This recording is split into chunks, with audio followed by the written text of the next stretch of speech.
Episode 87, For the Love of Travel. Welcome to Longing for More, where Christians come to strengthen their faith, revive their soul, and learn to live their lives with a sense of fulfillment and peace. Listen each week to learn how to incorporate your faith into your daily activities, stop wandering through life feeling empty and unfulfilled, and begin to live your more. Let's get started. If your soul longs to travel, you are going to love this episode. My guest today is Sarah Rethwisch, and she is the owner, founder of the Christian Travel Network. She has a podcast that she shares tips on traveling. And what I love about her approach to it is she's helping us to incorporate a more Christ-like intention in our travel. And she has just a beautiful way of helping us do that in our interview today. And in fact, in our interview next week, you'll learn more about that at the end of the interview. So I hope you'll join us for this interview. I think it's really important that we incorporate travel into our lives. In fact, I include that in my ebook, The Top 4 Reasons You Feel Unfulfilled by Your Success, and encourage people to travel in that. So I love how God brought Sarah to me at a time where I could help you, again, find a way to live your more through travel. So listen, enjoy the episode, and let us know what you think. If you enjoy it, please leave a review at the end. So hang on for a really fun interview with a really sweet gal. You're going to love her. Hey, everybody. As promised, I have a guest with me today. Her name is Sarah Rethwisch, and we met online, as so many people do anymore. And I love, even though our stories are so vastly different, we have places where our stories connect. She is also a podcaster. I don't very often get the opportunity to interview someone who does this particular thing that I love to do so much. So I'm really excited to talk to her, because the other thing that she does that I truly love is she's a travel coach. Am I saying that right? Kind of. I guess I just talk about the subject, and I'm looking for opportunities to grow into that more so. Okay. So that's perfect. We'll talk about that. So anyway, Sarah, tell us a little bit about yourself, if you would, please. So I grew up in Iowa and ended up going to Concordia University, Nebraska, where I majored in Christian educational leadership, which is a fancy way of saying I get to work with people in the church in education, all ages. And following my internship in college, I actually went overseas and visited 5 different countries for about 2 weeks all by myself. There were a lot of God moments and a lot of ups and downs with that, but I really enjoyed it. And because of that, I've started a podcast where I talk about Christian travel quite frequently and how our vacation can be still a glorifying time for God. But then I also serve at a church where I primarily work with high school and middle school students. Awesome. So tell us, what 5 countries did you go to? I've been to 9 in total, but the ones I went to on that trip were primarily in Europe. So I went to Iceland, Germany, Czech Republic, Slovakia, and Austria. And in Germany, I went back and went to all 5 Rethwisch villages, and that was pretty cool. I'll bet it was. How far back in your lineage do you find yourself having to go to get to? I think it's my grandparents' great-grandparents that were in that area. Okay. So, yeah. I too have roots in Germany, but I don't think we have any towns named after us. So that's cool. I love it. I've not been overseas. Something that's definitely on my bucket list to do. So you and I may have to stay in touch. So tell me a little bit about your podcast and the kinds of stories that you're doing in your podcast. What does that look like? So it kind of ranges. I love to talk about just different things that we encounter when we travel, because when we're away from the stresses of our daily life, sometimes we end up either running into temptations that, there's no one else watching our shoulder anymore, over our shoulder, or we're suddenly put in these struggles and we find ourselves like having to rely on God more, and just bringing that to our people's awareness. But then I also love having guests on my show that do travel, whether it's just traveling to work or traveling around the globe, who talk about some of their experiences with God that they've had in their own travels. Mm, fun. I love Mm-hmm. that.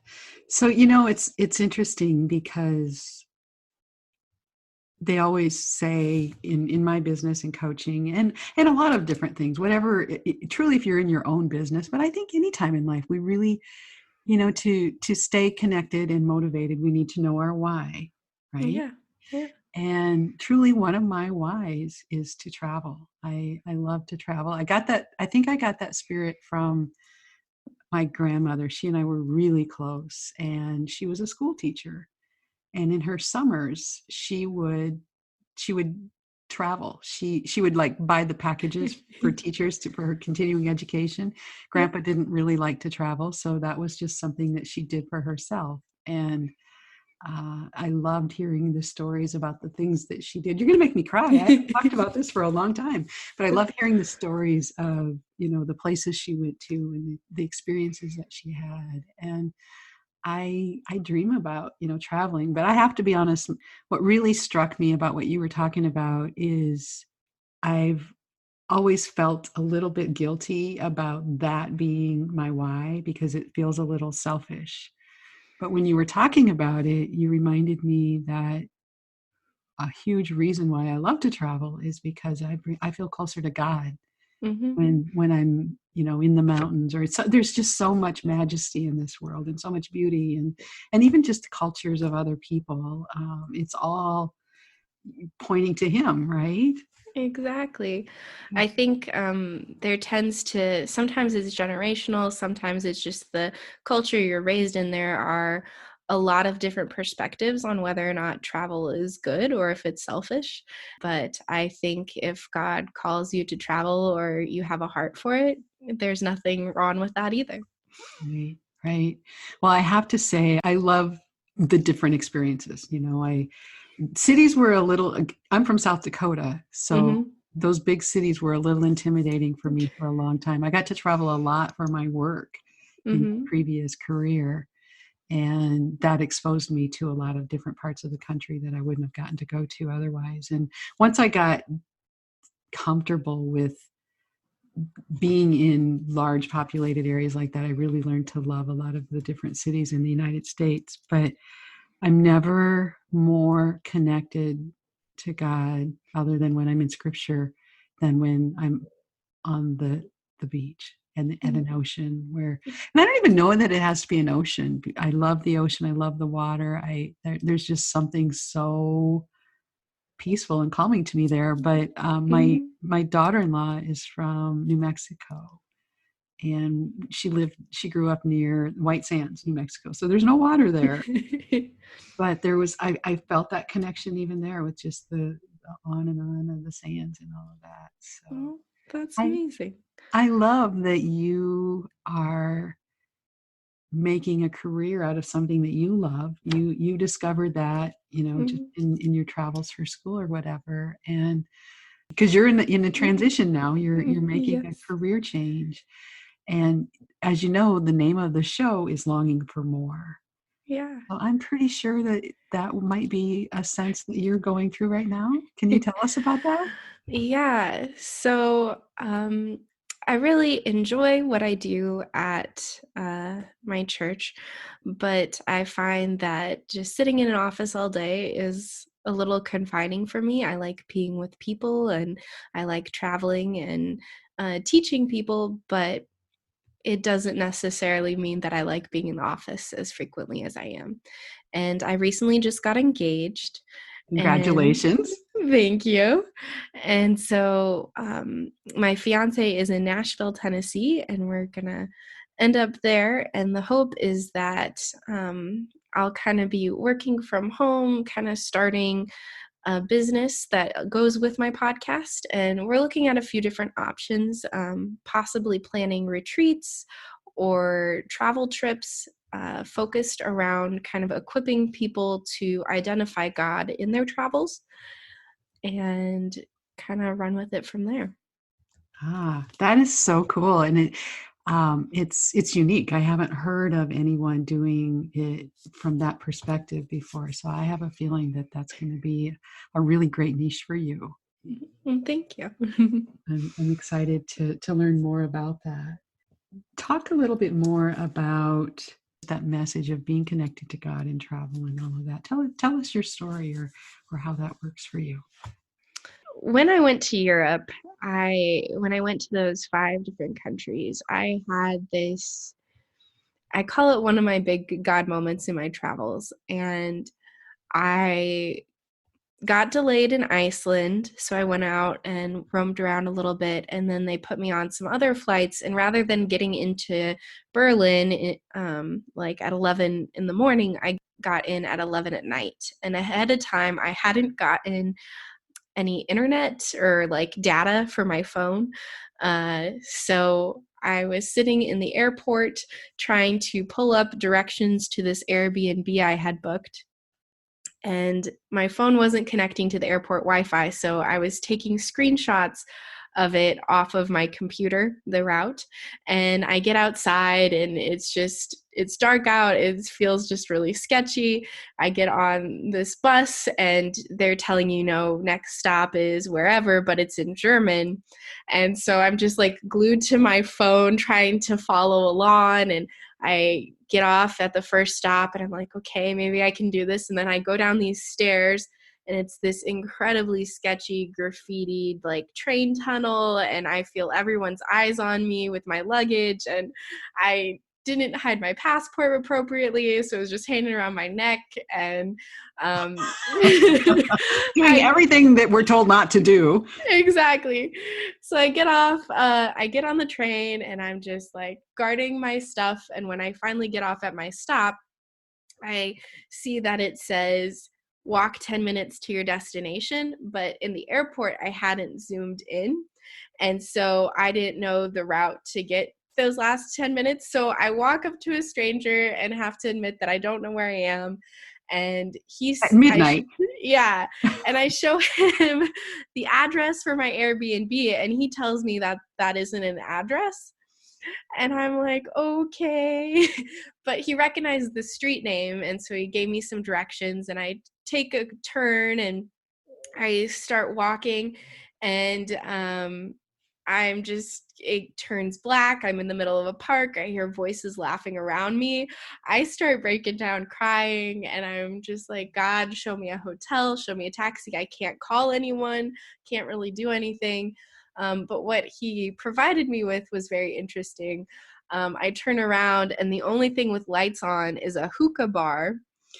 And so I went in there and I asked for Wi-Fi, and I messaged my Airbnb host, and she walked the 2 blocks to come get me, and it all worked out. But it was kind of like, okay, God, you got me through this very stressful start of my trip.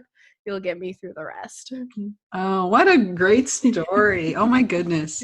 So I'm just going to ask a question. Have you ever heard of a cab? Yes, I just didn't know how to flag one down at that point, I guess. And I had heard some horror stories of people that have faked it, where they aren't really a cab driver, and then they just kind of So instead, we'll just go to the park at midnight by ourselves in the dark. That'd be safer than a cab. Yeah. The beautiful thing about life is we get to learn from lessons like that, right? And you can help other people from making that same mistake. And it wasn't, well, you learned something, so it wasn't really a mistake. That's what I love about life, is there really is no failure as long as you get a chance to try it over again. And of course, we both know that worst case scenario, and that wasn't really the worst case scenario, right? Exactly. Yeah, that's a great story. Thanks for sharing that. Yeah. So what kinds of things would you help people with if they were, let's say I called you and I wanted you to help me with my travel and getting more connected to God. How could you help me with that?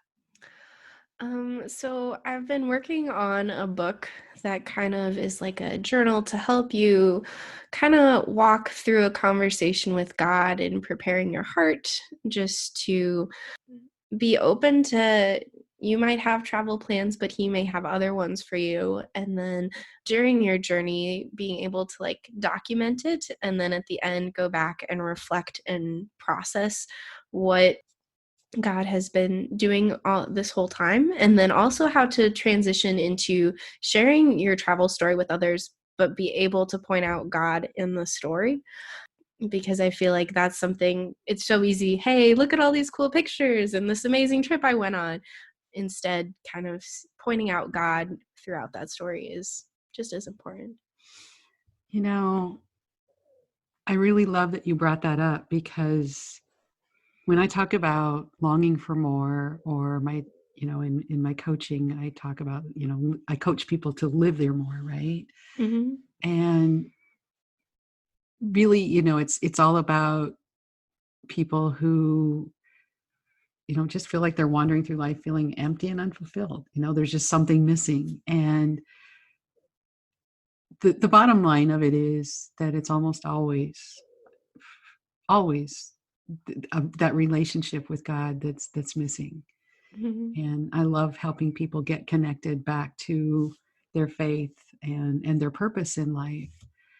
And truly, the bottom line is our purpose in life is having that relationship, becoming more and more like Jesus every day, and then pointing others in that same direction. So I love how you are taking something that we love, most of us love to do. Who doesn't like to travel? Yeah. But taking that and helping people shift the focus on it a little bit so that they can point it back to God and his glory. And what, it's so beautiful. So where's the book? Have you started writing it yet? Is it still just all up here? It's actually on my website under resources. You can download it there, and I'm hoping to transfer it over to Amazon soon as well. So, So yeah. it's done. It's a Yeah. it's a thing. What's the name of it again? It is called How to Travel with Christ-like Intention. All right. And we will put a link to your site in the show notes here too. Thank you. Yeah, so people can find you. One of the things that I always love to ask my guests is if they have a favorite scripture or a quote. Do you have anything you'd like to share with the listeners today? Yes. My favorite verse is Proverbs 3:5-6. Trust in the Lord with all your heart and lean not on your own understanding. In all your ways, acknowledge him, and he will make straight your paths. I just think that life is rough, whether you're traveling or just going through the day to day at home. And it's so easy to not be putting our trust on him and leaning on our own goodwill and our own things. But when we put it on him, then it relieves a lot of that burden. Amen. It's I'm on that journey right now. Kind of that constant struggle between what is mine and what is his. How much is enough without trying to force it, what we want to happen, and surrendering to him and allowing it to happen in his time, right? Yeah. In his so, that is so cool. Well, I am so glad that we were able to connect. Is there any other last messages that you would like to leave with the listeners today? I guess just as you're searching for your purpose and however you go about doing that, whether it's traveling or other hobbies and things that you're searching for, just know that you're loved and God has made you unique and with a purpose, and he's watching out for you. I love that. That Mhm. is so beautiful. Thank you, Sarah, so much for this. It has been just a joy to visit with you. I am excited about getting your book downloaded and using that in my future travels. And I'm just looking forward to seeing what God has in store for you. I have a feeling that it's going to be pretty amazing. So Thank you. thank you. You have an amazing day, okay? You too. Well, doesn't that make you just want to go out and plan a trip right now? I know it sure does me. I'm really looking forward to my next trip where I can use Sarah's book, The 5 Ways to Keep Christ in the center of your travels. I think that that'll be a fun way to really incorporate my faith into that aspect of my life. I hadn't really thought of it that way before. So if you enjoyed the interview today, I hope you will stay with us. Sarah and I had such a great time. We're actually going to be together 2 more times. Her podcast, the Christian Travelers Network, is going to have me as a guest, actually tomorrow if you're listening to this live. But this same week that this show releases, you will also be able to hop over onto her podcast where she interviews me about how I encourage people to use healthy habits in their travel and in their life, and then also just how to use travel to live your more. So that was another fun interview I really enjoyed with her. And then while we were together initially in our conversation, I realized that she was kind of stuck in making some decisions as to what she was going to do next in her career as she was making this transition from her current position, moving to Nashville with her new husband and her new life there, and what the next step was. So she was more than happy to allow me to coach her through that and allow me to share that. So kind of a twist. I haven't actually coached someone on this show before, but next week's episode of Longing for More will include a coaching session with Sarah and helping her work through a decision. So I hope you'll come back and listen to that. And honestly, if you're ever wanting to do something like that, I would love to try it again. So let me know if you like that and if you think we should continue to do that. If you are interested in connecting with Sarah, I would love it if you would go listen to her podcast, the Christian Travelers Network. And then also you can find her at christiantravelers.net. That's her website. I will also share a link to her website and her Facebook group so you can find her there. And one more thing, if you are interested in seeing the ebook that I referenced earlier, the top 4 reasons you feel unfulfilled by your success, you can find that at vannajohnson.com/unfulfilled. I think that you will find all kinds of really good tips on things that may just make your life feel more fulfilling and joyful for you. So thank you so much for stopping by today. I know that your time is precious. I love that you listen here. If you enjoyed the show, please like it, share it with your friends, post it on your Facebook page, your LinkedIn, wherever you find it, or just email it to some friends. It's really important to get the word out and let others know how important it is that we incorporate Christ into all aspects of our lives. So again, thank you for stopping. Go, be blessed, and live your more.